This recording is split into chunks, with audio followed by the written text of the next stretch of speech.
and welcome to the third episode of Real Time. We are surprised that we've already got this far. How you doing, Ryan? How are we doing? I'm doing pretty good, Robbie. How about yourself? Oh, I can't complain too much. It's been a very busy week of trailers, and I've also managed to catch up on a lot of films. I think it's been a few weeks you were away, and there's been a lot of films to talk about. I don't know how much you've actually managed to see. I think you've been quite busy, but I know you've seen at least one thing, so that's... Yeah, there's been a lot of films, a lot of news. There's just been so much in the past few weeks. It is. It's been very, very busy. I guess we'll start where we kind of started last time, which was this Ghostbusters 3 thing, because I think you and I had just after we recorded seen this backlash of a backlash, if that makes sense. Yeah, I think Leslie Jones came out and said that she's not happy with the whole new Ghostbusters coming out, and especially just, it's a teaser trailer, but the whole news that the new original cast rather, is coming back, and she's just like, what, so we're nothing now, and that movie was nothing. But I kind of get what she's getting at. Like, I get her point, but in the same vein, I think the way she expressed her being upset was probably the wrong way to say it. Yeah, it's really interesting to me because obviously off the back of all the controversy that surrounded the version of Ghostbusters that she was in, and then she ended up getting attacked on Twitter and online about a lot of stuff that, was just related to her being in the movie. It's kind of weird that she would then go on this affronted attack against the movie that's technically a sequel to the movie that existed before she was involved. It's a very odd situation to be involved in. I don't think it's the right thing to do. I don't know if has she written. I don't think she's written any other apology or anything. She was very straightforward about what she was saying. I think it was a day later or a couple of days later she sort of re-clarified what she sort of meant as well to that aspect. And I think Paul Feig sort of came out in support of her as well. It's kind of one of those things too. Now we'll talk about this a little bit later on with one of the films, but it's like you come out and you don't really apologize for your statement. You just clarify what you said, but it's not really an apology or an acknowledgement that maybe you did something wrong. I don't know. It's a very interesting situation, and I especially considering the I'm trying to think of the exact word I'm trying to say here, but it's the sort of how nasty the whole thing was with her version of Ghostbusters. I can kind of get, I'm kind of with you. I can get where she's coming from in some respects, but also it was based on, this is a sequel to something that the film that she was in was already based on. So it's a very messy situation. Yeah, absolutely. I mean, I hope everyone on the internet and Leslie Jones herself could just sort of get by it, because I mean, it's just a world where social media just blows up and everybody's got an opinion these days. Yeah, I know so that much stuff out of context. Exactly, that's the thing. I think it more has to do with context, and it's really easy for people to get stuff on the internet out of whack. And I think Leslie Jones is definitely welcome to her opinion. That's not the question. It's just how it came across, and I think how people perceive it. But people, have to have a nitpick and an argument with everything these days. It's one of those unfortunate things. I think we'll move on because I don't want to spend a lot of time talking about it. It's not something that needs to be discussed in length. It was a very interesting postscript to our conversation last week. What's been dominating the news outside of like trailers and events and stuff this week has been obviously a lot of the Oscars upcoming thing. Obviously there was the big thing with the host of the Oscars, because they approached several people and they all said no. Then they were going to get Kevin Hart, and then he wouldn't apologise, funnily enough, for something he said, and then he basically ended up stepping down, and then they've gone with no host. But then they also had this whole idea of doing a popular film category, which wasn't well received. Then the next great misstep was to say we're going to axe a bunch of categories from live broadcast. We're going to hand them out during the commercial breaks. Obviously went down like a lead balloon. Categories like cinematography and editing, very interested. Obviously now on top of this, after this backlash, and a whole bunch of directors, editors, cinematographers got together and basically said this is ridiculous. The Oscars Academy, the Academy itself, has announced that they're going to backtrack on this, and we're going to broadcast in full. It's a very interesting, messy year of Oscars coming off the last couple of years, especially. What are your thoughts? Absolutely. I mean, I think from woe to go, like the whole Kevin Hart thing, that was just the start of their problems, and it's just progressively got worse. Where I don't want to say it or jinx it, but I kind of feel as though, I know it's a big, many people tune into it around the world, but I almost think there could be a cancellation of it because of so much backlash, and especially with the awards being dropped and put during ad breaks, it's just been one hell of a mess. I think almost this year is probably going to go ahead, but it's going to be very interesting for next year. I remember, I think it was Dwayne Johnson said that he was approached to do the hosting before Kevin Hart, and funnily enough, of all the things that he said no to was because they're doing a Jumanji sequel that he's filming. But I could easily imagine them coming back to him and saying, "Hey, can we commit you to next year?" and get him, because they obviously want some sort of personality that everyone kind of likes, and I guess he's very much one of those personalities. He obviously is a bit of a showman. But I think other than that, I think they've realised that editing something down is not going to work. And I think I said this to you, and I've seen it. Also, I'm not the only one who said it. It's like people who want to watch the Oscars. If they're going to see the categories, they don't care if the show is 3 hours or 3 hours 15 or 3 hours 30. They're there to watch the show, so there's no point. The only points of argument that I oversee that seem to be more valid is the differencing between what is a craft Oscar and what's a regular mainstream Oscar. I don't know if that's a real word, but the ones that go on the main broadcast. Yeah. And the fact that there are certain categories where Oscars, like, there's this movement to get like stunt people an Oscar, and casting agents or casting directors an Oscar, and those sorts of categories. I mean, I saw a documentary a few years ago that was about casting agents and casting directors, and basically the Directors Guild had stopped. They're the only category of that doesn't have an Oscar that appears in the title sequence of a film is casting directors, and it's all to do with the Directors Guild that basically says they're not really directors, and they have an argument about it, and so it's kind of quashed the ability for the Oscars to have that category. I see that as a more valid point. Why are we spending so much time having to care about what categories are in and out? They should all just be in if there's a category, and that should be fine. It's more about actually what categories should be in there that aren't in there almost. I think that's the bigger thing, and I think that's something that the Oscars, the Academy itself, has to answer more for in the future. So I'm hoping it doesn't cause a long-term disruption. Absolutely. Like the way I say it, because they have, was it the technical Oscars as well, which is what, a couple of days before or a couple of days after or something like that.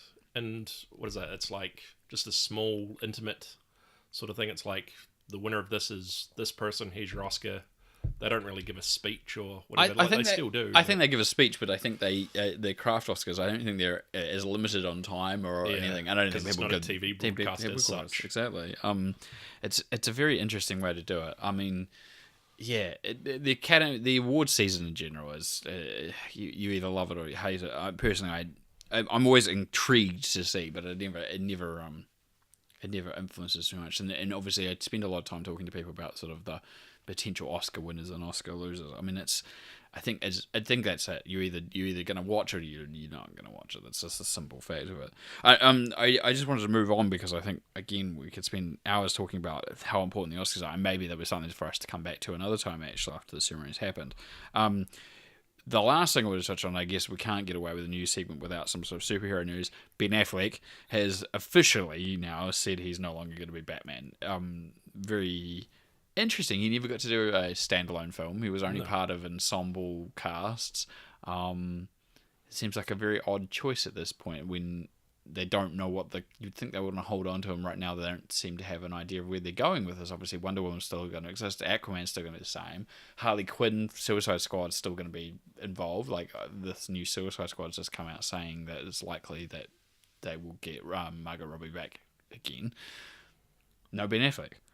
Yeah, it's very interesting. I mean, I think there was rumours with the standalone The Batman film, which is coming out. I think people are going to go, oh yeah, Affleck will probably stay around for that. But now, I'm kind of stunned by it too, that I guess they do want to go in a new direction with the character and who plays them. Well, they said there was the idea of having a younger Batman, kind of almost like a Batman Year One-esque thing to this other movie, which is fine. But if they're already doing this other Joker movie that they're already doing currently that's completely separate, there's no reason why they couldn't have had this young Batman movie and still have Affleck. I think it has more to do with Affleck himself not wanting to do the role. I think that's literally it. He gave it a shot. He was trying to do a solo film that he was involved in as a writer and director, and it just didn't work out. But it's very intriguing. I mean, we don't know about we talked this last time. We don't know about Henry Cavill, where he stands. Yeah, he's still unsure. He's coming back as Superman, especially like with the whole Justice League and the CGI mustache removal. Well, there was also, debacle. I was going to say, on top of it as well, there was some discussion whether or not he shot a cameo for Shazam, and whether or not that's still in the movie, and I guess we'll find out when the movie comes out, and whether or not they even have his face. Like, there's some other discussion whether or not Superman still appears, but you don't see his face, in case they're going to recast the role. It's very unusual. I don't envy the way that the DC movies have kind of rolled out. It's kind of one of those things where I'm not really sure where it's going to go, and I think we talked about this a little bit last time with Aquaman. It's just like, it's a very open world that gives you lots of opportunities, and they've got successes, but they kind of, that whole problem of them not walking and running to get to this goal, mean they've caused themselves these problems, whereas if obviously they had built up a good Batman movie and a good Wonder Woman movie, a good Aquaman movie, then the Justice League movie would have made way more sense at this point. Having already done it, not so much. Absolutely, and I think one of the other things too is probably why Wonder Woman and Aquaman have probably succeeded is because they're not your mainstream superheroes as such. Like, if you think of superheroes, 9 out of 10 people would probably say Batman or Superman would be your top of the list. So that's probably why people have gone, yeah, we're kind of sick of Batman, Superman movies, and then they've all flocked out to go see, I won't say better movies because that's probably the wrong thing to say, but just because just because they're a standalone film and don't really feature either of those characters. And I think that's where the Marvel movies have kind of succeeded after X-Men when Iron Man first came out. Yeah, I'd agree with that. I think it was a change where people were always saying, "Oh, well, you never expected that Marvel was going to make a successful superhero movie out of a B-listed superhero," and Absolutely. yet they made a very successful movie and then turned that into a series of very successful movies, and then have gone even more obscure. Obviously, like stuff like Guardians of the Galaxy. We should probably move off the superhero train, but I want to kind of move only sideways a little bit. I want to talk a bit about, we've talked about this a little bit before as well, the Disney live action stuff. Obviously, one of the big trailers, and there's a lot of trailers we talked about, have come out, and we'll come back to that. Aladdin. Yeah. Will Smith as the genie. There was a picture of him first, kind of okay, but it's a photo, so it was kind of like, is it photoshopped? How much is real? And then the trailer releases, and the last bit of the trailer is him as the genie, and the internet just lost their minds. Yeah, like a potential cross with live action CGI genie as well, which I guess it could be an early test footage sort of trailer. It doesn't necessarily mean it's final film footage, so they could improve it before its release. But I don't know, like when I first saw the images of Will Smith, like, and released was the Entertainment Magazine or whatever Entertainment it was, Weekly, yeah, and he just had like the odd blue sort of clothing on. I was like, yeah, all right, I'm okay with that. I mean, he doesn't need to be full blue face or. Well, he was blue faced, but he was wearing clothes. I think this is the thing that's throwing people off. I mean, I was quite happy to see, like, I don't know how good the movie would be, but I'd be fine with just seeing Will Smith wearing like blue genie sort of clothes. I'd be happy with that, but clearly the internet isn't. Well, yeah, I was going to say, I think the problem is that they've struck this weird uncanny valley thing again, which is that it looks like Will Smith, but not Will Smith. So it's like Will Smith enough, but not Will Smith really exactly. And because he's got a different body shape and he's blue, and it looks kind of not quite right, even in quality, like I think that's what's really throwing people off more than just it's just weird. This is not the backlash I expected of this film. There's been other comments that people are like, oh, about Jafar and all this sort of stuff. The hot Jafar. The hot Jafar. Yeah. He's not, but people are like, he's not menacing enough either. Yeah. Like that's the other part of it. But definitely outspoken more than anything else about Will Smith. Yeah. Like it's just crazy. The one thing that I find silly about it is that there's the stage show on at the Civic Theatre at the moment of Aladdin, and I mean the actor playing him, he's just wearing like blue clothes, and I don't see a problem with that. I mean, as long as you sort of take that out of your mind and go, okay, so he's that character, he doesn't need to be full blue or whatever. I mean, like I said before, like I'd be happy if Will Smith was just looked normal, just with the blue clothes, to go, okay, he's the genie. Yeah, like, I get it. A period accurate blue cut tinted clothes. It would make sense. Yeah. I don't know. They obviously had a specific agenda involved with the idea of what they wanted the genie to look like. They wanted to keep it the one thing more consistent than anything with the original 92 animated film, and the follow-up cartoon. I mean, there's just been so many backlash as well. Like on Twitter, like people are posting pictures of like who wore it better, whether it's like the Smurfs, the Blue Man Group, was it David Cross's character from Arrested Development? Yeah, of course. Various other blue characters as well, like Avatar for one. Navi from Avatar is one I've seen a lot. There's just been so many people and like just jokes around the internet as well. My other concern, and this goes beyond just the thing, is that obviously this has a negative effect potentially on what the film will do. But obviously my other issue is that Disney has just been so gung-ho at getting all these live action films. So we've got Dumbo coming, The Lion King. I mean, Dumbo is not exactly enthusing people. It looks fine to me. I don't think you've still not seen the trailer. I don't think so, no. There's been like 2 other trailers, I think, now. But it's just, it looks okay. But it's not like I'm going, oh, I must go see that. Like, it's not drawing my attention in the way. But to be fair, maybe I'm not the audience. That's a fair enough statement as well. I'm not the audience. I mean, maybe I think we've talked about this before, but Lion King's probably got a big appeal because of just the nostalgia and attachment. Aladdin somewhat as well, but I think that's why people get easily offended. It's the same thing that happened with Star Wars: The Last Jedi. Yeah. Like when people didn't like where it went, they get upset. So when they don't think it looks or feels like what it should. It's interesting. I don't think anyone's complained about Will Smith being cast in the role either. I think everyone's okay with that. It's just they don't like the look of him in the role. Especially with the second trailer, yeah. Yeah, it's much interesting. Disney obviously has a plan with all these films, and whether or not they can successfully fulfill that, I don't know. I want to go back to also what we're talking about with trailers. There's been so many trailers. I'm just going to run through a few of these because there's so much. So there's the Tolkien biopic with Nicholas Hoult, and I have no idea where that's going. It could be good, it could be bad. It's obviously dealing with his upbringing and his existence in war and how it inspired his writing and his friends. No idea how that's going to go. There's you saw this and seemed kind of interested, and I've seen the trailer as well. As the Beatles inspired Yesterday, Danny Boyle film where the world without wakes up and the Beatles existed but they weren't successful, and so they failed, and so now someone's playing all their music who still remembers them, and yet everyone thinks it's amazing and thinks they're going to be awesome, but then it's opened up again, and the internet seems to latch onto these things. They love this idea about what the world would actually be like, and are poising all these ideas on Twitter about what the world would actually be like without the Beatles. And then there's a series of reboots and remakes and sequels or Lego sequels, as we've talked about as well. There's The Hustle, which is the Dirty Rotten Scoundrels remake with Anne Hathaway and Rebel Wilson. A Child's Play reboot, which is not related to the TV series, that's actually part of the original series sequels. It's a reboot. A reboot, kind of. And then there's a new remake of Pet Sematary, which they say is more true in a lot of ways to the book, but then they've also they've gender swapped the child to the older child. Well, not gender swapped, gender and age swapped the child to the older one rather than the younger child. I don't know if you've ever seen the original. No, I haven't.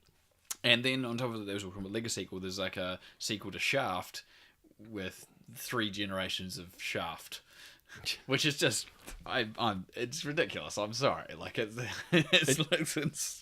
almost seems as though, especially with Shaft, it'll probably be like a grandfather father son. It is, yeah, that's exactly what it is. Yeah, it's the original Shaft. He was in the original Shaft in the 70s, and then you've got Samuel Jackson, who's now the middle Shaft, and then his son John Jr. is called him JJ. Yeah.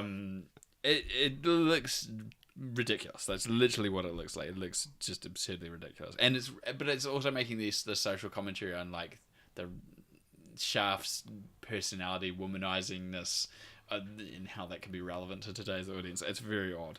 I just don't. There's another big year of remakes and spin-offs and other things, and that's not even including stuff like the Fast and Furious spin-off. That No, last time. I definitely think Shaft is another vehicle for Samuel L. Jackson just to drop a MFer in there. Oh, of course. I'm sure that's the only thing. I honestly don't know. You obviously, when you don't know a lot of these original versions, I mean, that's the audience they're going after. It's exactly like stuff like you haven't seen Pet Sematary, so therefore you're going to see an updated version of it, or at least see the original to compare it to the new one or something like that. We seem to go through this like every few years, like 3 or 4 years. I remember, was it 2011, 2012 was like a big kind of period. There was like the Poltergeist remake, these sorts of things.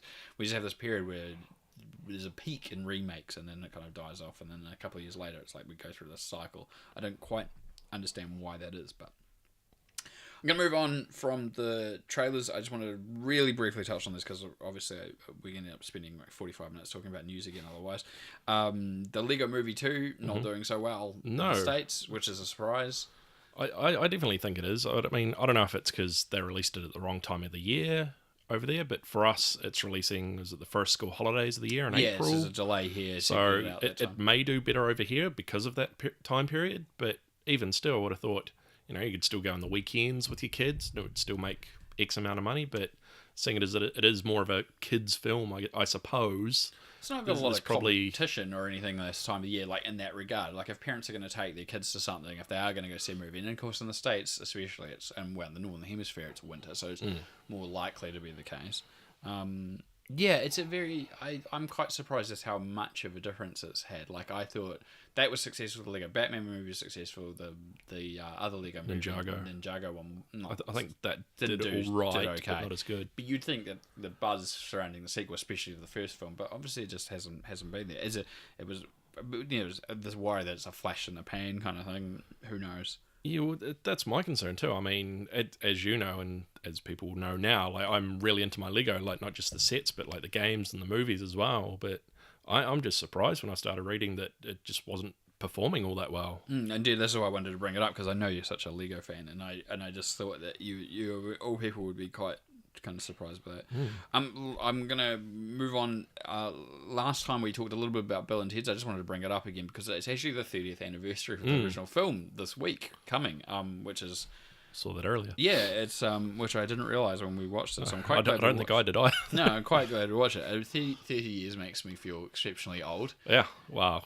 I am 30 now, so it came out makes the year me feel old. Yeah, well, it came out the year before I was born. Was it 87? No, no, 89. Oh, 89, my mistake. It was filmed in 87 or 88. That's right. It was supposed to come out that year, but yeah, that's right. It came out in 89. And so they basically continue to double down on the idea that they are going to make Bill and Ted 3 this year. Still don't know if it's got a start date. There were some rumours about March, and then maybe not. Who knows? Yeah.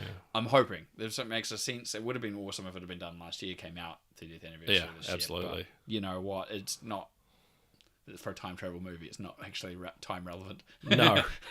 I definitely think it would be a good idea, because I think there was rumours going around that I think it was Alex Winter or Keanu Reeves said that there's a script that's been written. Oh, they've been working on it for like on it. Yeah, they've got the idea. Reeves has talked about the idea about them that they're going to be the age they are now, basically, and they've been told they're going to write this amazing music, and that they haven't, and then they get told that I think it's the idea, so it's Rufus's granddaughter or something that comes back, and because obviously George Carlin is no longer with us, otherwise it would probably be him, and says there's problems if you don't get it done. Timeline's going to collapse in itself, because much like the original movie, it's like this intersecting point of time that they never really explain in the original movie. They have to solve this problem about their history thing at the exact moment, or else something will go wrong. I think this is going to be kind of capitalized on a little bit, and that they have to do more time travel or something. It's going to evolve, and there's some discussion about bringing back some of the characters from the first film as well. And second film maybe as well. So that'd be very interesting. I really hope it happens. I think it would be one of those people have that issue about sequels that come a long time after, but I think for the point of what it's trying to make and the kind of relevance of time travel and time, it's probably a good thing in this regard. And I think even Keanu Reeves and Alex Winter have said that joke only gets funnier the older they get. Yeah, absolutely. And if it does come out, I just hope that there's trouble afoot at the Circle K. I suspect there'll be some sort of throwback to that. The other anniversary, which I really wanted to talk about, and I wanted to spend a little bit more time talking about, but don't think for this episode we're going to get time to, but I will just touch on it as Office Space. 20th anniversary also coming up this week. Or it might have been last week. I've forgotten. I think it was last week. Last week, yeah. We keep seeing these articles. They were having video sit-downs with cast from a retrospective where they talked to a whole bunch of the cast and crew online. Personally, a very good movie to me. Like I've always enjoyed it. I don't even remember how I originally saw it. Quite not long after it came out, I definitely saw it within the kind of the year afterwards. Your thoughts? Yeah, like I think I saw a video of it was last week with Peter. I can't remember his name, but they said to sit down and like just talk to him about his role and how he got it, and how he described it was his first major lead in like a studio film, and he just really enjoyed the whole filming process of it. And it's Ron Livingston. Ron Livingston, thank you. That's right. It was gone. I just remember Peter. But yeah, like I think you first showed it to me in, was it early 2005 or 2006? Yeah, and I was just, I just really enjoyed it. Yeah, I thought you might have seen it already. No. I still can't remember how I saw it. I thought it was really interesting. I never heard that story about how the studio wanted Matt Damon for his role, and then he'd tested for it and he was perfect, and they really wanted him. So they ended up. That's how Jennifer Aniston ended up in it, because they wanted at least one name attached. They wanted some big profiles. Big profile name. I learned something too about it, which I didn't realize, which was to do with Flair. Did you hear or see the same thing? I did actually. Is it the one where was it TGI Fridays or something stopped doing it? Like their staff did it because of the movie. Whole criticism of it. Yeah. I never knew this. I thought that was amazing. I was like, that's a piece of work right there. That's a piece of art to influence the outside world based on a film that's just a comedy, like a silly little comedy. Just because people were getting upset about their pieces of Flair. Yeah. We're not in Kansas anymore. What? Your button. Oh, yeah. I don't really want to talk about my Flair.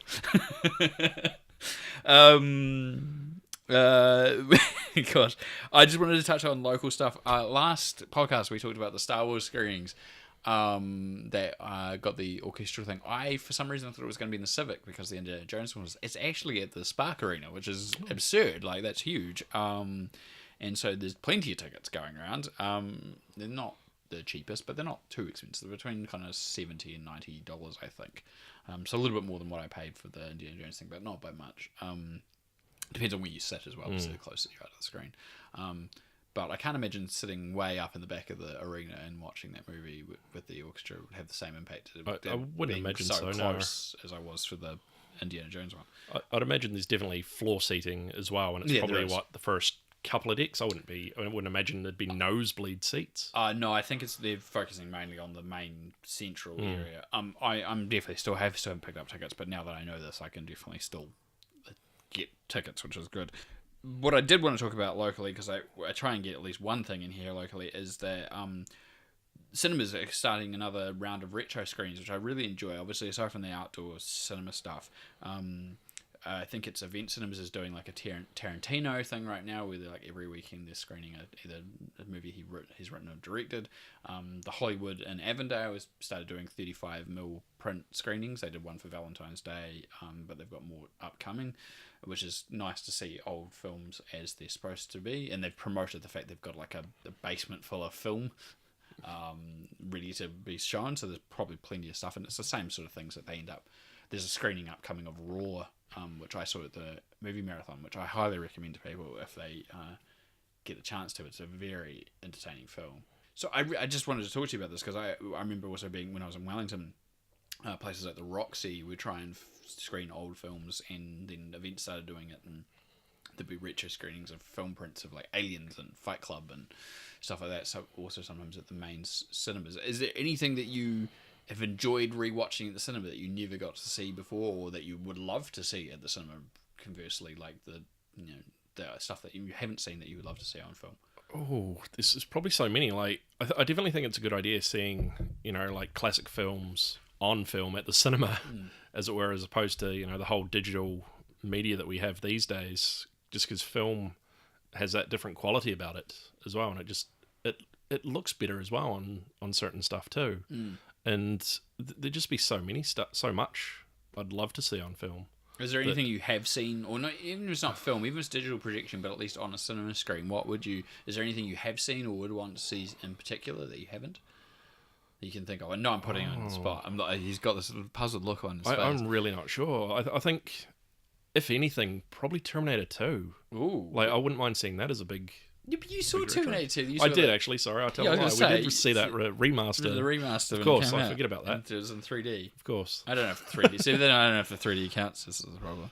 Because I've seen, I saw like Aliens and Jurassic Park was good seeing that on a cinema screen again. I mean, now they've often do it at these outdoor cinemas anyway.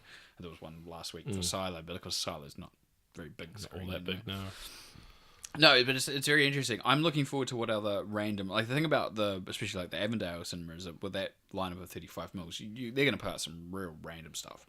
I mean, they're going to try and cater to an audience that's going to, conversely, something random, but perhaps not too like almost the crazy stuff that they play at the movie marathon kind of thing. But Raw's a good little middle ground. If they played Miami Connection again, that would be great. I'd definitely go see that. That was great.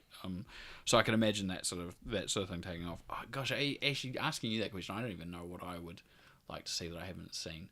It's like, it's kind of unusual. It's like it's always good. Like this is like seeing the Star Wars films with this orchestra. It's going to be a very good idea in that sense as well. I don't actually know. I've just puzzled myself. Yeah. I think, if anything, probably the original versions of Star Wars, because when I first saw them, it was the 97 special editions. So technically, to me, they were already, I'm going to use in quotes here, bastardized as well. Not as such as they have been when the Blu-rays came out, but continue to be tinkered with. Yes. Yeah, just the original footage, just on film. I'd love to see it. I see. That's the thing. I mean, I don't even think I've seen the original in cinema as it was, because by the time, maybe I did see. I want to say if I've seen the original at cinemas maybe. It's a good question, actually.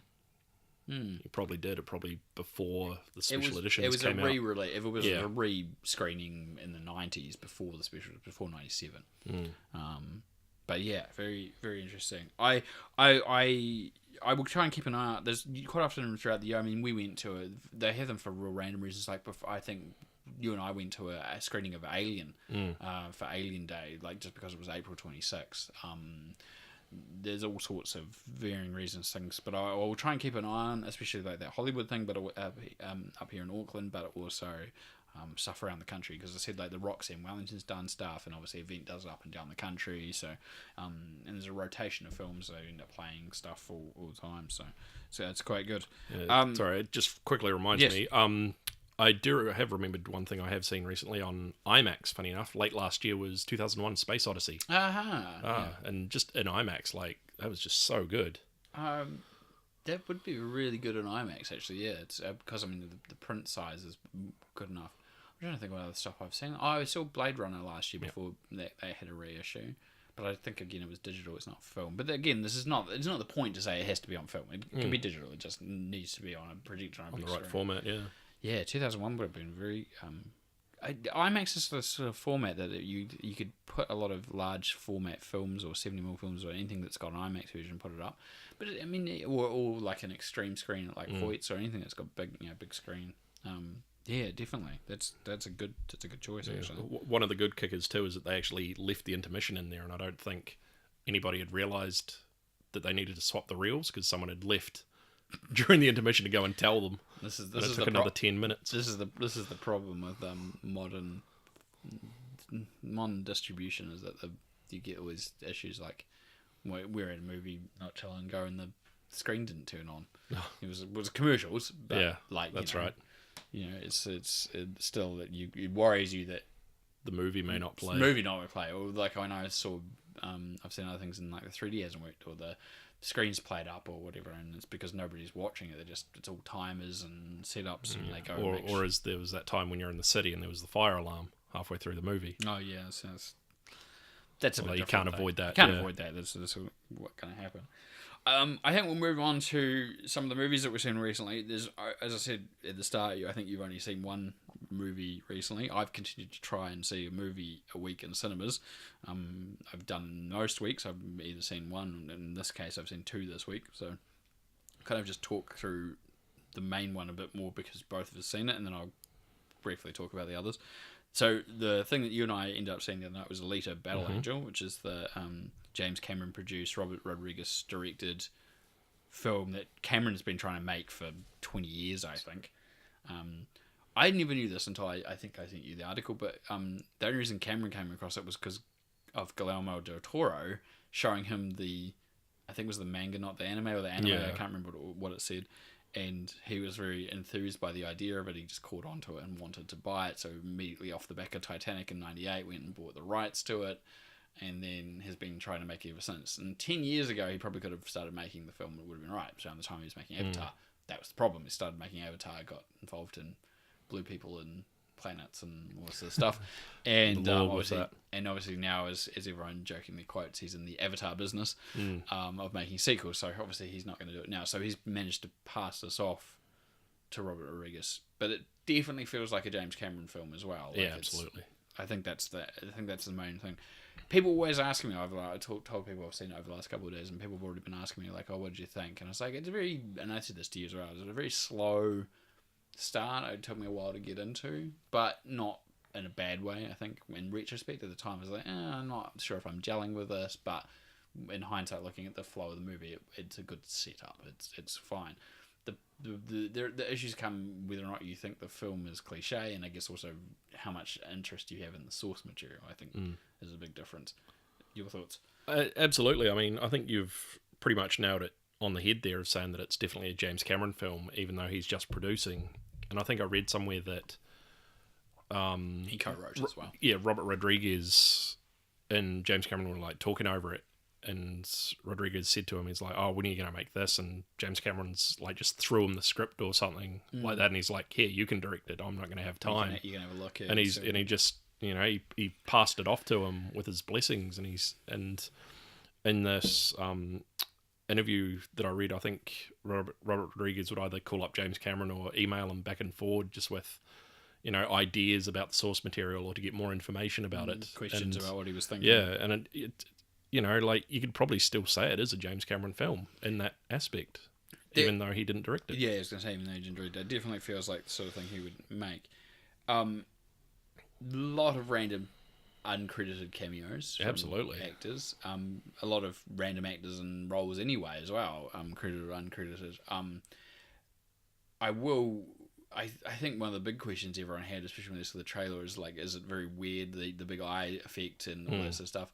It didn't even really bother me, I didn't personally, and as the film went on, it became even less.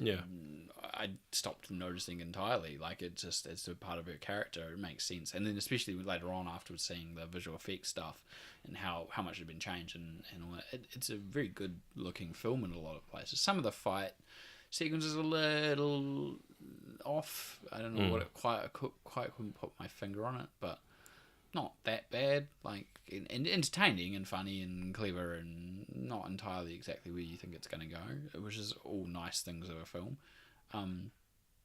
Not perfect by any stretch, but no, absolutely. And I mean, I think I said that to you the other night as well, is that, I thought I'd be put off by the eyes as well, but I think the more the movie went on, it just sat fine with me. I was like, all right, it's just the way she is. Yeah, definitely. And yeah, it was just really good. I really enjoyed it. Ended up enjoying it.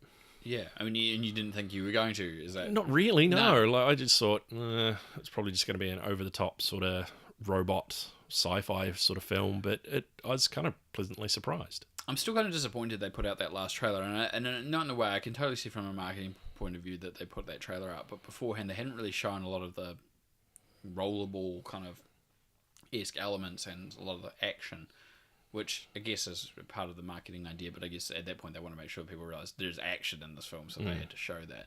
But it's kind of disappointing because it kind of set up a lot of expectations. Well, it didn't specifically set up a lot of expectations, but it could set up a lot of expectations based on where it was going, as opposed to the earlier trailers, which looked a lot more, I don't want to say intelligent, no. but like sort of kind of more thought. There's a lot more thought behind this character. Not to say there isn't in the film, but there's still definitely a lot of action.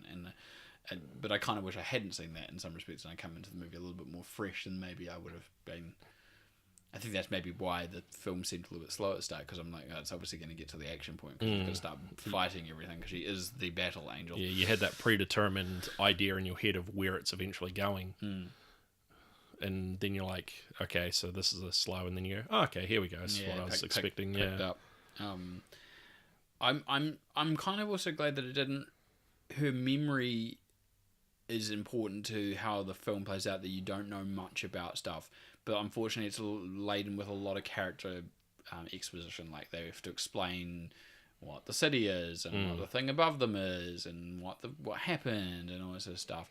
When you see a lot of flashbacks, it kind of makes sense. I kind of almost feel like the movie should have started with a little bit of action around that war, where maybe it wasn't centralized on her as a character at all, because obviously that would be too much of an expectation, but like just to explain that there was this war, and then you see the aftermath of it, and it would have got rid of a whole bunch of this exposition about what the planet is, what's happened to the planet, and all these characters having to explain 300 years ago there was a war, this was the last remaining floating city, just a little bit overly repetitive. Yeah, absolutely. I definitely feel the same way. Like, I would have been happy with it to start off, 20-25 minutes, if not a little bit less, of just explaining the war and just seeing more. Yeah, and I think that would have led well into maybe not cramming so much into that's the other complaint I think a lot of people I've seen online have said, this film crams a lot into its space, but then, and this is a mild spoiler, but it has a conclusion, but it doesn't have a conclusion. Like, you could easily set up to continue the story, and I can see why people are having that thing, and especially when I realised that you could have told a little bit more of the story about what happened to the actual with the war, rather than these very, very nice looking, very simple flashbacks of like 2 or 3 moments in the film. I think one thing too is that I'm not sure how many books are in the overall series, but this is broken down into 4 books anyway, or there's parts taken from 4 books as well. Like, the main stories from like books 3 and 4, I think, and then the rollerballs like books 1 and 2, or vice versa, something like that. But I remember that. And it's like trying to put, say, like all 3 Lord of the Rings films into one, so to speak, which you just couldn't get away with, because there'd be so much, and I think that's one of the issues that people who are fans of the actual source material are complaining about as well, is one of those things, it takes too much and liberally, but adaptions are, on the flip side, a lot of people were also saying, this is actually probably closest to its source material in a, manga, anime kind of esque way. It's more faithful, especially something like Ghost in the Shell, which people had a lot of issues with for varying reasons. But like, it's one of those things that where people, I guess it depends on your interest. I've always been interested because, not because Cameron's approach, but because he kept going on and on about it. That was what got me interested to begin with 15 years ago. I think I remember first reading about it. It was like 2004, 2005. So it was a long time ago. But it ended up being okay. I kind of, my hope for it is that it does okay enough at the box office. It's an expensive film. It's Robert Rodriguez's highest budget. He's never worked with a movie over 100 million, and this is like somewhere between 180 and 200, I think. Something very high, and it's not tipped to do very well. Kind of 30 to 40 million is where people are thinking. At one point, people were saying it might only be 25 million. This is domestic, and it's made somewhere around 30 odd internationally so far. My hope is it makes money, because I would actually like to see more of this. It actually is not. It's not perfect, but the opportunity is there to make more, and I think I would be more than happy to see more of this universe. And I think that's to me is the underlying key of how successful the movie is. To me, it's like, it's not a perfect movie, but I enjoyed it enough that I'd like to see more. Absolutely. I mean, I'd definitely like to see more as well. And if they do go back and touch on the 300 years ago war, like maybe if they do set it up like how we mentioned it before, like start off with that war and then lead into it. I think that would be the sensible thing, because obviously it would give you a lot more information about the big bad, the big bad guy, by explaining this difference in why this battle exists. I think that's probably a fair assumption entirely. So you recommend? Yeah, absolutely. I'd probably give it a 7 out of 10. Oh, you're giving it a score now. Oh, sorry. No, it's cool. Right. It's cool. 7 out of 10. That's good. I don't know if I was going to give scores, but he's gone for a 7. We didn't start this. Maybe it's a trend. No, it's a trend to start now. 7 out of 10. kind of probably sit around that space as well, kind of a 6, 7 out of 10. It's one of those things is that it's not. There's definitely some flaws, and I think a lot of it has to just do with that over cramming, and there's a lot of characters and kind of. So I think some people complain it's a little bit overcomplicated, but it's still enjoyable, and I definitely think for an adaptation of its type, it's definitely fulfilled its responsibilities, and it feels like a collaboration between Cameron and Rodriguez. As much as we say it's a Cameron feeling film and the style of it, Rodriguez has a stamp on how he constructs action sequences, and he obviously has a certain level of input on the way it flows. I'm going to talk very briefly, maybe just for like 5 minutes or so, just about a few things, and there's a couple of things we can talk about. But the previous film I saw a couple of weeks back was Clint Eastwood's The Mule, based on a true story. The film itself was loosely based on a story, but there was an actual event where there was a guy who was in his late 80s. I called him the 90-year-old. He wasn't 90 at the time. He ended up being a drug mule for the cartel, and he would drive across America with stuff in his car, and he eventually got busted. And basically, Eastwood and the people who've written this movie have worked on the idea of taking the story and kind of trying to humanize it a little bit more by having certain elements that don't exist. But there's definitely parts that the guy was originally he grew flowers, he grew lilies, and that part's still in the movie. Eastwood is, I don't know how much is Eastwood acting and how much is Eastwood actually being almost 90 himself and being doddery. Like, this is the thing, the thin line. But obviously he directed the film, and it must be very difficult. I think it must be a very difficult thing to direct and act in the film already, and then to have done the amount of directing and acting that Eastwood has done, and he's still doing it, is damn well impressive. And it's definitely his best movie in a long time, which is, not a bad thing at all. Like, he's not had the best run for the last several years. This is pretty damn good, and the supporting cast is really good, and it's an intriguing story, and it's definitely worth seeing. The trailer intrigued me enough that I was like, oh, I'll give it a shot. I don't even know what I'm going to get with Eastwood's directing, but definitely highly recommend it. Very, very, very, very good. Did you see the trailer at all? I don't think I have. No, I've seen nothing about it, but just hearing the story, it definitely reminds me of like a Simpsons episode where I think, was it Grandpa Simpson and like one of his fellow home people in the home, like they go to Canada to get drugs or something. So I don't know if that really counts them as mules, but they're going to Canada to bring drugs back into the States. So I think it's kind of a similar story. It is. I think the underlying thing is that you don't know where the story is going. Partly because while it's based on true, he's probably going to get caught. There's a whole bunch of stuff to do with his family, and there's a whole bunch of stuff to do with the cartel and who's involved in that, and that kind of twists and turns in a very interesting way. There's a very you still haven't seen Heat either, have you? We've no. So there has to be this it's almost become a staple since Heat of this idea that the good guy and the bad guy have to meet in a diner at some point and have a conversation, whether or not they know they're on either sides of a certain law line is. That's the bit that changes, but this has that moment, and I had to have a good chuckle. There's a scene with Bradley Cooper and Clint Eastwood having a conversation at the diner but the conversation entails about what it is to be a good father and a good husband and a good member of the family, essentially. That not being too focused on your work, and it plays really, really well, and I really enjoyed it. And it was probably it's got this underlying intensity to it because you don't know what's going to happen, but. It's very, very well acted, and Eastwood also.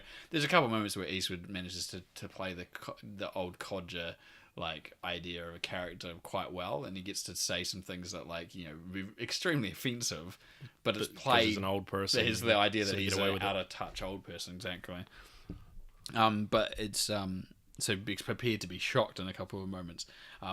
There was some. Let's just say there's some interesting conversations about the fact that Eastwood's character ends up in bed with a couple of women more than one occasion in that film.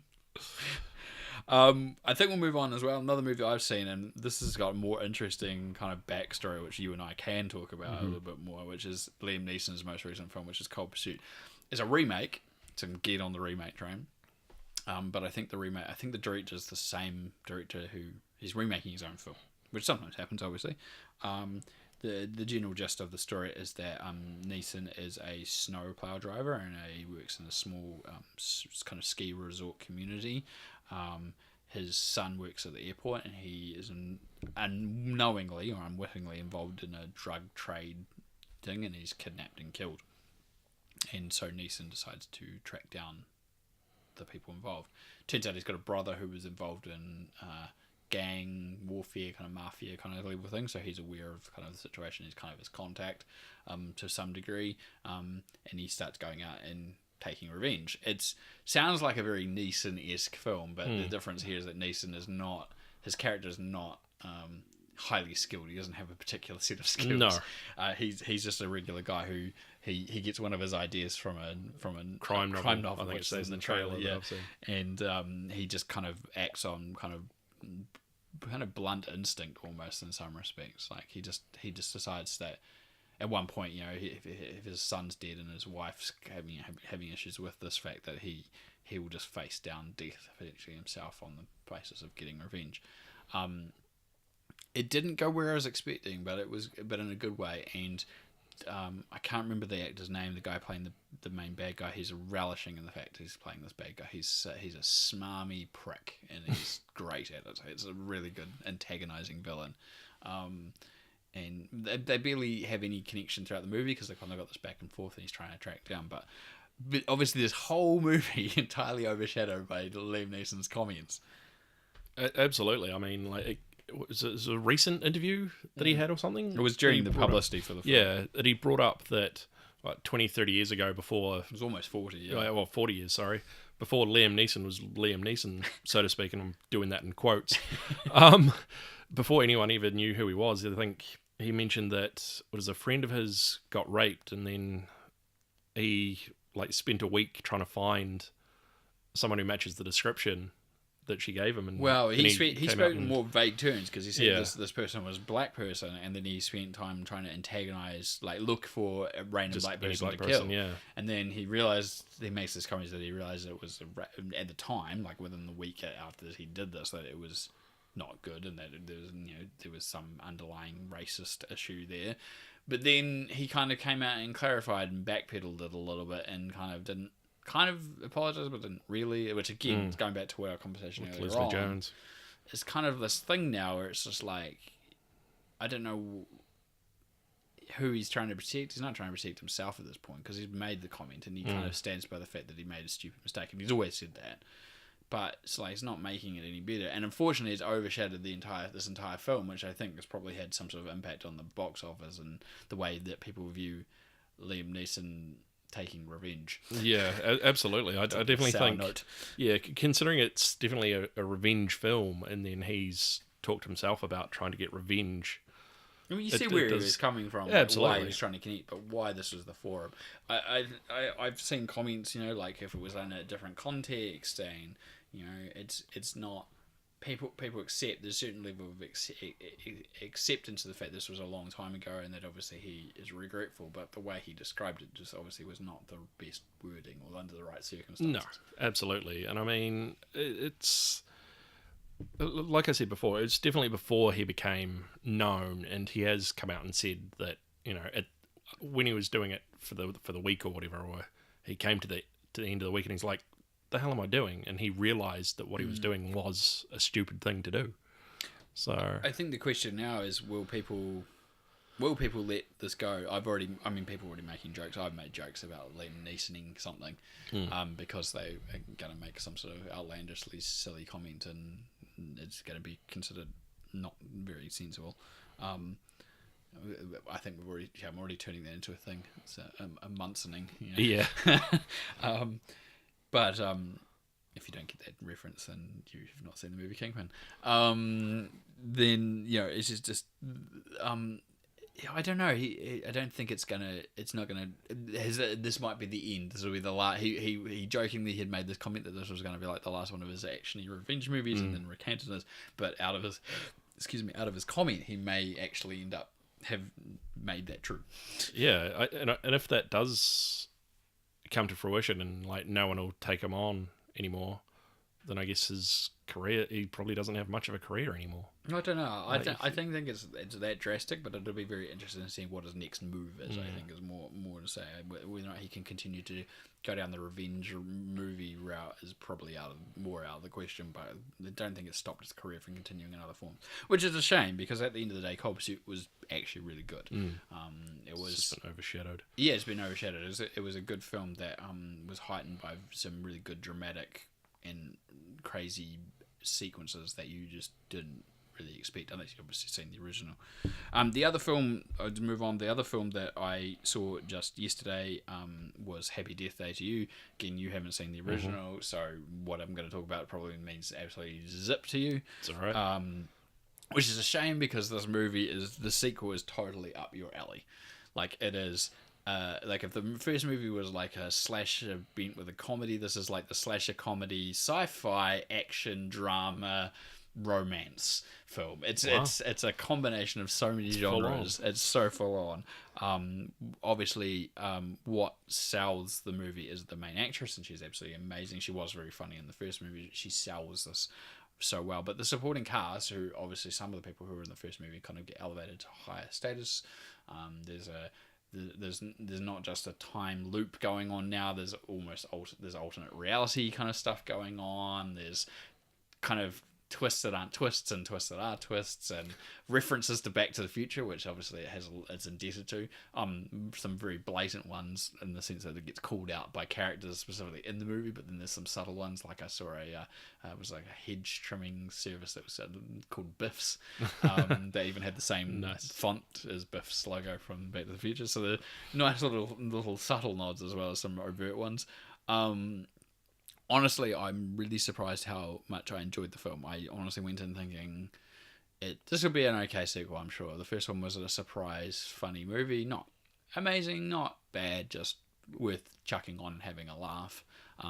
This is definitely a follow-up to that movie. And for a sequel of that style to be able to continue and reinvent itself into a new way, definitely recommend it. It's really good film. I stayed this post-credit sequence. Potentially setting up another one if they really wanted to go down that path. It doesn't have to, but considering the budget on these is so small, Blumhouse is obviously happy as long as if it makes over 100 million, that's like 10 times the amount of money it costs to make, not including marketing. They'll probably be pretty happy to make it the third one. Yeah, and a lot of these small studios, I think they probably know that it's not going to compete with the big studios, so they're probably like, yeah, all right, we'll just keep pumping out the odd sequel if it keeps making us enough money. Well, that's Blumhouse's thoughts. Yeah. That's their ethos with their films themselves is to make them lower budget, with the idea that if they're successful, they're super successful. I mean, they either released this year's Glass. Last year they had Get Out and oh gosh, what was the other thing? Split. Sorry, of course. Glass and Split last year, and they were both very. Split and Get Out last year, which were both very successful. So yeah, it's not too much of a surprise when they can turn around and make a profit. You still need to sit down and watch the first one and the second one. I definitely think knowing your sensibilities, you will find them very funny. We'll just briefly, because I don't want to keep this going too long, but we'll just have a quick talk about stuff that we watched recently that's throwback. Your girlfriend wanted you to watch Crazy Rich Asians. She wanted me to watch Crazy Rich Asians. I missed it because I went and saw A Simple Favor instead, which I enjoyed. But Crazy Rich Asians, I really enjoyed. I now understand. Like, it wasn't like I was ever going to question it. It's the first fully Asian-led Hollywood movie in like 25 years, which is... That statement is ridiculous coming out of my mouth. Yeah. Really, really enjoyable. Really, really good. I enjoyed it. I definitely enjoyed it. Like, there was definitely some good comedic parts in it. I think Awkwafina and Ken Jeong's characters in it are just good as well, and they're not in there for the like comedy relief for the whole film. They're just in there at the right points as well. And like the story overall is quite good too. It's your sort of rich Asian man falling in love with a woman. It's a fish out of water story in some respects, but the interesting twist on the idea is that normally the fish out of water is someone who comes from an entirely separate... There's a massive divide in that background. Yeah. Her one is that she has the problem that she looks like and should be able to exist in this world because of her ethnicity, but there's the class thing thrown into the mix, and so there's this divide between not just the class thing and the ethnicity. It's like the fact that she's American Asian, and it's very thoughtful take on it, and considering the way that I ended up going looking about the books and how the inspiration behind it. It's very interesting in of itself, and obviously it was so successful. There's 2 other books that they've got the rights for, so there's probably going to be sequels, and I'll look forward to it. I kind of wish I had seen it earlier, and obviously I asked both your girlfriend and also our other flatmate's girlfriend who happened to walk in at the time how many times they would both react to it. How many times have you seen this? And they're like 3 or 4 times. So it's definitely one of those movies, especially that women are like obviously latching onto and just really enjoying for what it is, and obviously has a lot of social statement about people in the world, and how money doesn't buy everything, but also how it almost, I'm going to say corrupts, but it doesn't, it's just how it manipulates people. There's a lot of subtext going on. It's a very good film, and I can see between the fact that it's entertaining and funny and clever and just that sort of subtext going on, it appeals to varying degrees. Absolutely. I definitely reckon it appeals to any demographic, regardless of where you're from as well. Like, someone could always find something in it to relate to. I definitely agree with that. I'll be very interested to see how they follow up. Obviously, there's a little bit of a potential tease for the idea of part of, I know it's in the books now that I've read the statement about it. I'm just going to briefly mention that I watched after I had this box set which had very obscure Spielberg films in it, another movie I'd never seen, which was the Richard Dreyfuss film Always, which Spielberg directed and released in 1989, same year as he did the last Indiana Jones film. Just pretending that 4th one doesn't exist. There's a 4th one? Oh, was there? Are they thinking about it? I don't know. Really Spielbergian film that if it wasn't for him would be really, really bad. It's such a... I enjoyed it for what it was, but it's such a sickly sweet film. I guess I have to explain this because obviously I don't know if a lot of people know about this film, because I asked a few people I thought might know if they'd ever seen it, and they didn't. So Richard Dreyfuss is based on another film and a book, and in the original version it was a World War II pilot, so they updated it and instead he's a firefighting pilot, so he flies planes and dumps water on and chemical stuff on and clay and so forth on fires to try and smother them out, and he ends up trying to in a fated flight, he ends up saving his friend, who's played by John Goodman, but ends up killing himself by doing it. He ends up catching his plane on fire and it explodes. And so he comes back, not realizing first, of course, that he's dead. And the idea is that he's given this task that he, as a spirit, has to influence the people around him and that where they send him back to. And then he ends up being sent back to influence the life of his former girlfriend, played by Holly Hunter, and this hotshot pilot who's not quite as good as he was, to try and influence him to get better, but also it turns out to actually put the two of them together as a couple, which he obviously has personally big issues with.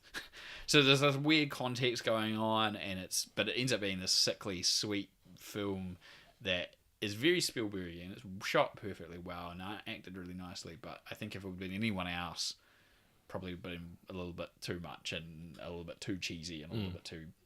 Yeah, and the ending is not the best ending, to be honest, even with Spielberg's filming. And it only happened because him and Richard Dreyfuss, when they were making Jaws, had ended up having a conversation where they both talked about this particular film they both liked, which is why they ended up remaking it essentially as this film.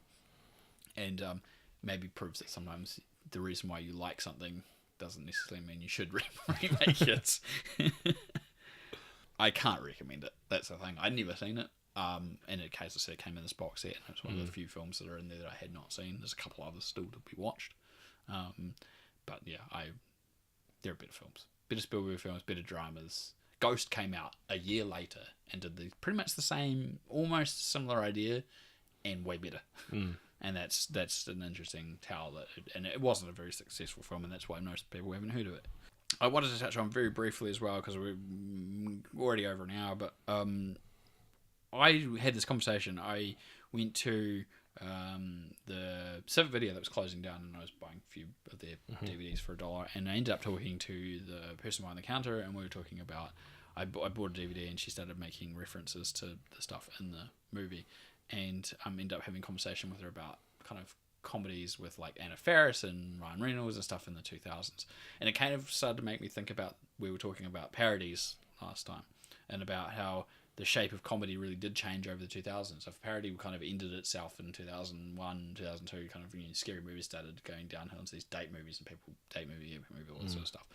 It was like this double rise of non-studio and independent comedy, and then this secondary wave of like the Judd Apatow led style comedies. So in my mind, there's these very straightforward comedy flicks, the sort of stuff that someone like Ryan Reynolds has been like Van Wilder. I'm just trying to think, like Anna Faris was Waiting was another example. Yep. Like it's an independent film in some respects, came out published by a studio in the end, but they're very much written and acted as the character pieces. They're based on the performance, but I would say there was very little diversion from the script in a lot of ways. There might be a few ad-libs here and there, but a lot of it would have been like it's situational. Like Waiting is a perfect example because it's based around a restaurant. There's certain expectations of what those characters will be like and what they do. You can't really ad-lib too much around that sort of stuff. It's not set up it's not joke punchline.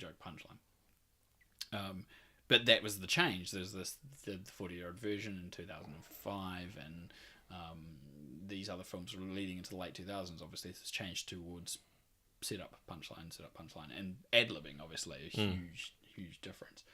I can't work out. It's just, I think they just hit at the right moment where mainstream comedy kind of dipped, and they didn't know what to do with it, and that's why everyone found it so refreshing. These characters that just were, I don't know, quippy and clever and funny and smart, and the situations sometimes were awkward. I mean, you look at like 40-year-old version and Knocked Up and all those sorts of things. It's like the humour out of awkwardness, I think, as well, is definitely one of those things.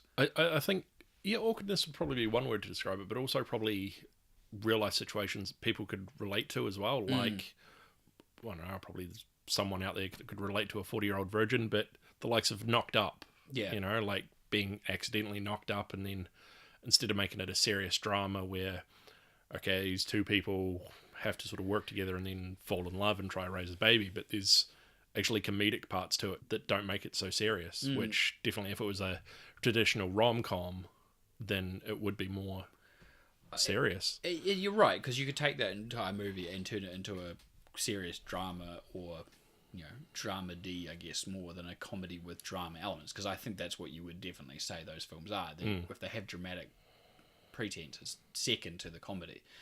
But it's interesting that even that has had a comedy, I want to say, rise and fall, because kind of post 2010, 2011, it started kind of waving off, and then by the time you got stuff like Anchorman 2, 2013, 2014, somewhere whatever around it was, there, people had already kind of gotten over the fact that there's these punchline jokes, and it's not that they just still don't exist. I mean, I saw Blockers last year, and a lot of it is there's ad-lib punchlines and stuff like that, and it still means it can work. Again, it's probably changing shape, and we've got like we talked about, this rise of meta humor has kind of taken over, I think, in some respects. There has to be something, where I'm going with this is there has to be something that's kind of going, that the next crest that's coming over that must be predictable, in the next couple of years that the studios will start latching onto. I don't know what that is yet. I haven't kind of quite worked out what it is, but you usually see these patterns, and it's very interesting that I think it applies to I don't know if it applies to other genres. This is where I was also thinking, it's like you don't see that with drama. Dramas stay consistent. Middle of the road, yeah. And, you might get a particular subset of drama, like all of a sudden there's a rise in period drama. In action films, all of a sudden there's a series of particular types of action films based off something.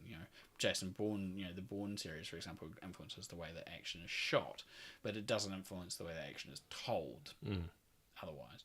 But comedy is very interesting in that respect. I mean, there's a lot of criticism about the idea of that very bland American comedies are shot on the fact that here's an establishing wide shot of that city, and whereas other comedians would tell it in a visual form and a joke, and those sensibilities are kind of like the lazy Hollywood thing, unless it's supposed to be self-referential, and then in which case is it funny, because there's the Rebel Wilson comedy, the romantic rom-com one, that I can't remember the name of right now. I've gone blank as well. You know what I'm talking about. This has come out, and I read a review just the other day saying, like, sometimes you would, in movies, if they were this hokey with this cliche, you would hate it, but is it intentional here, or is it just actually lazy? Like, are they doing it to make a point, or is it just because it exists? And like, it's very interesting, and people start to give those sorts of things a pass. And I get, but to me that ties in with the meta humor. That movie can only exist because we have to be self-aware of the tropes of the romantic comedy, for example. I wonder if it's going to eventually lead down a path like a lot of these movies now. There's always multiple lines filmed, and they're always gone, just say whatever you think is funny and we'll film it. I wonder if there would just be a series of films where it's, just a very simple script of like, I don't know, 10, 20 pages or whatever, and all the dialogue is just off the cuff. And somehow it makes sense, but I don't think it would. But as long as it doesn't get to the point where the movie wins 10 Oscars that year, then... Yeah. Well, if it did, I'd be shocked. But, gosh, that's... And I mean, the other thing too is like, it could be eventually one of these you choose the ending sort of movies as well, if that's the case or something. Yeah, but so the Netflix that's sort of been a big thing, yeah. Yeah. Like, a lot of places are doing, well, not a lot of places, but a lot of formats are doing that. It's just a choose your own adventure, or That, to me, that's okay if it exists in its own format, but I don't want everything like that. But that's the problem when studios see a trend, it becomes, well, when studios see the opportunity to make something a trend, it's how it becomes a trend. Like they've got to jump on it because then they don't want to miss out on making money. No, exactly. A particular style, or you end up with those twin films as we talked about. Absolutely, yeah. Yeah, it's an interesting thing. I think comedy, as I was saying, is more susceptible to this than any other. And it's not to say that other types of comedy can't coexist at the same time. That obviously there's overlap and changes, and people can do original stuff all the time, and something unexpected might take off successfully. But yeah, it's interesting to think about this thing. And it was all because this random person made this comment about a random Anna Faris line in a movie. It's very odd. It just popped into my head. We should probably finish our conversation with our game, which we were thinking was names from a hat, but it's more like names from a bag. Yeah. We'll grab the bag. All right. Ooh, the ominous thunder. Ooh. Yeah. So if you didn't hear this last time, what the goal is that we have a series of random names of actors and actresses. We'll give ourselves 30 seconds, and we try and name as many of those as we can in 30 seconds. So we generally do best of 3 each, so that's try and work out who's in. Do you think if we ever get a draw, we have to go to best of 5? I didn't think about this. Yeah, I reckon we probably would. We'd have to. So we have to keep going until best. Did we even keep score last time? I think you. I think did I won. Best me. I think I won all the rounds, but I did get Arnold Schwarzenegger, which was quite easy. Yeah. And this game is way more challenging than I thought it was going to be. Absolutely, especially with a timer. It's the timer that kills it. If I had all the time in the world, it would be so much easier. All right. Well, who wants to? Should I go first this time? It was you that we made you go first last time. So ready in 3, 2, 1, go. Robin Williams. Okay. Toys. Jumanji. The World According to Garp. Popeye. Patch Adams. AI. No, not AI. A Millennium Man. No. I can't remember the name of that movie. 1 Hour Photo. Insomnia. 4, 3, Final Cut. 2, 1. Time. And you were thinking of Bicentennial Man. Bicentennial Man. I knew it was something like that. I was thinking of AI, but I was like, no, it came out around the same time. My mind just put those two things together. That he was not a small boy. No. He's not a small robot boy. It was not directed by Steven Spielberg. All right. And in 3, 2, 1, start. Okay, I have Morgan Freeman, so we'll go Shawshank Redemption. We'll go Batman, or Dark Knight, if you will. Mm-hmm. Oh, jeez.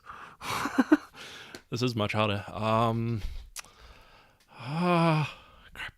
Crap. I know people are yelling at me now. I don't know. Time. Wow. Yeah, that was shocking. That 2. was, I'm embarrassed. Yeah, wow. 2. Wow. Okay. I'm doing all right with these. Yeah, things. you're doing pretty well. Yeah. All right. You ready? Yeah, coming in. 3, 2, 1, go. Oh, Tom Hanks, big. Saving Private Ryan. The Money Pit. Joe versus the Volcano. The Burbs. Philadelphia. Forrest Gump. Bridge of Spies. Oh my gosh, my mind's 10 seconds. Bachelor Party. Splash. 3, 2, 1. Time. What did I get? You get 10. 10. Wow, that's all right. Did it right there. That was a lot easier. Tom Hanks is a nice, easy one, to be fair. Yeah. I've been very lucky in that regard. People are going to start saying this is rigged. I reckon. Honestly, we're pulling these out randomly. I'm not kidding. And in 3, 2, 1. We got Bill Murray. Ooh. Okay, so we got Ghostbusters, Groundhog Day. It's the golf one. Damn, I can't think of it. Steve Zissou one, the aquatic Steve Zissou. Lost in Translation. What else? Bill Murray. Why am I struggling today? 30 seconds, that's it. 4. Terrible. 4. Twice what you got last time, so that's something. I might get 8 in the next round. Wow. Woo! Alright. Alright, we go on? Yep. Alright, 3, 2, 1, go. Gwyneth Paltrow. Okay, Sliding Doors. Iron Man. Oh my gosh, I'm just going to blank on this. Sylvia. Oh my gosh. I don't know many Gwyneth Paltrow films. I'm actually drawing a blank on this one. 10 seconds. People are probably yelling at me right now. She was in this film. Nah. Time. Can you name any? Aha. Challenge. No. I didn't think so. Even I'd gone blank on that. I'm so bad with Gwyneth Paltrow films. I think I'll grab that one. All right. Last round. So you've got to beat my 2. All right, and then 3, 2, 1. Steve Martin. Okay, so The Jerk. Mm-hmm. The Muppets. Muppet movie. Yep. Probably count that. The Father of the Bride. Yep. Steve Martin. The one with Eddie Murphy where he's a Hollywood director. I can't think of it. Damn it. Little Shop of Horrors. Ooh, nice. 30 seconds. It's the one with Eddie Murphy, and he's a Hollywood director, but he wants the famous Eddie Murphy. I'm using that in quotes because he plays a character, but he can't get him, so he uses his brother. I think it is Boomerang. Is it? I think I might be. I'd have to look it up because it's his twin brother he has to get, and then he tries to flub his way through by using the famous Eddie Murphy. The movie is Bowfinger. Bowfinger, that's it. Yes. Yeah. Now, as soon as I saw the title, I was like, yeah, that's right. That's Frank Oz film. Yeah. Yes, I know this. Bowfinger. Yes, that's what I meant. Bowfinger, not Boomerang. Yeah. It started with B. Close. Started with B. All right. I think that's all we've got time for. I think we're at about an hour, 15, 20, something like that. Hour and a half-ish. It won't be an hour and a half, but it'll be something less than that. Thank God. But anyway, I think that'll run our episode. I don't know when our next one is. I still need you to see The Iron Giant. I gave you this challenge last time, absolutely. So we need to do that. You still need to do that. But I'm just trying to think of anything else that I need to watch. I just picked up actually First Man, which I need to see, so that might be something I'll watch over the coming weeks before the next episode. I wouldn't mind seeing that either. Yeah. All right, we'll call it there. Thank you again for listening. If you've managed to get right through this whole thing, thank you very much. We would love to hear your feedback. Tried to be a little bit more energetic, upbeat. Try to say a little less this time. I think I've succeeded. I think Ryan's never had really that much problems. No, we should have an counter on you. Counter, ding, ding, ding. But we could ding. Oh, damn it! I'm gonna say again. You're making me throwing me off now. But if you can get back in touch with us and let us know what we're doing right, wrong, like, subscribe, all that jazz that everyone always says, please do it. And Trendy, don't. You're gonna ding myself. But if you can like, subscribe, and let other people know about us, and share the link around, it'd be really good. We very much appreciate it. Any last thoughts or words, Ryan? No, I just think go out and support all the movies that are coming out this year, or at least this month. Cool. All right, we'll catch you next time. Nothing? No, No. I got nothing. He's got nothing. No. All right, we'll call it. We're out of here, folks. We're out of here. Catch you next time.